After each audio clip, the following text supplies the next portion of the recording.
नमस्कार, मेरा नाम है शुभम जगदीश और मैं स्वागत करना चाहता हूं आपका हमारे चैनल विश्वास सीए के ऊपर।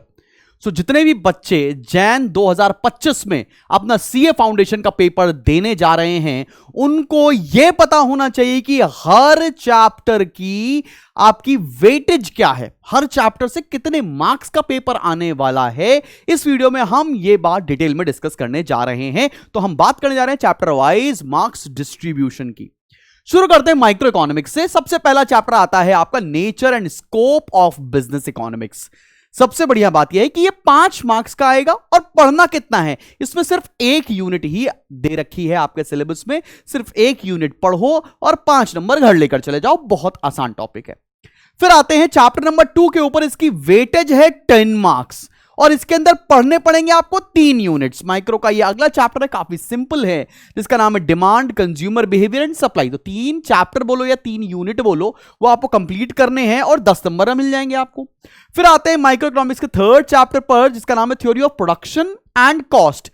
इसको भी करने के बाद आपको मार्क्स मिलेंगे 10, लेकिन कितनी यूनिट्स करनी पड़ेगी? 2, एक प्रोडक्शन की और एक कॉस्ट की। ठीक है, ये तो 3 चैप्टर्स की बात हो गई। 3 चैप्टर्स पढ़ा, कितने नंबर पा गए? 25। आते चैप्टर नंबर 4 के ऊपर। चैप्टर नंबर 4 एक बेहतरीन चैप्टर है, काफी यूनिक है ये चैप्टर और इसका नाम है price determination in different markets. ये आपको 15 नंबर देगा, लेकिन इसको पढ़ने के लिए आपको 3 यूनिट्स कंप्लीट करनी पड़ेंगी। इस चैप्टर के अंदर 3 यूनिट्स हैं। फिर आते हैं मैक्रो के ऊपर। पहला चैप्टर है चैप्टर नंबर 5 बिजनेस साइकिल। बहुत इजी थियोरेटिकल चैप्टर है, 1 यूनिट पढ़ना है सिर्फ और 5 नंबर आप आराम से अपने एग्जाम में स्कोर कर सकते हो from this particular chapter. Chapter number 6 macro का दूसरा चैप्टर है, इसका नाम है नेशनल इनकम। काफी बच्चों का बहुत फेवरेट है ये चैप्टर। इसमें आपको 15 नंबर मिलने वाले हैं और आपको सिर्फ और सिर्फ 2 यूनिट्स ही कंप्लीट करनी है। तो चैप्टर नंबर 4, 5, 6 किया तो 15 + 5 20 और 20 + 15 35 नंबर। सबसे ज्यादा मार्क्स वाले यही चैप्टर हैं, चैप्टर 4 और चैप्टर नंबर 6। बात समझ में आ रही है? चलो बेटा जी आगे बढ़ते हैं। फिर आते हैं चैप्टर नंबर 7 के ऊपर। ये यहां से थ्योरी की घंटी शुरू होती है। पब्लिक फाइनेंस है, 10 नंबर मिलेंगे, लेकिन यूनिट्स पढ़नी पड़ेंगी 4। काफी डिस्क्रिप्टिव, काफी थ्योरेटिकल चैप्टर है ये।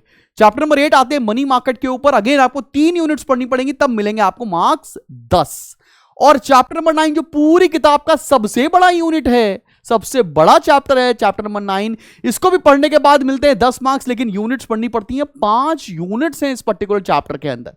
ठीक है बच्चों बाड़ी, आगे बढ़ते हैं और लास्ट चैप्टर की तरफ आते हैं। लास्ट चैप्टर चैप्टर नंबर 10, जिसका नाम है इंडियन इकोनॉमी। 1 ही यूनिट है और 1 यूनिट को पढ़ने के बाद आपको 10 नंबर यहां से भी मिल जाएंगे। तो भैया अगर आप थ्योरेटिकल चैप्टर देखो तो 10, 20, 30 और ये 40 नंबर तो तुमको यहीं से मिलने वाले हैं, चैप्टर नंबर 7 से लेकर चैप्टर नंबर 10 तक के बीच में। एंड सिमिलरली अगर आप माइक्रो देखें तो 5 नंबर और 10 15, 15 और 10 25, 25 और 15 इस 40 मार्क्स का माइक्रो है एंड 60 मार्क्स का मैक्रो होने वाला है।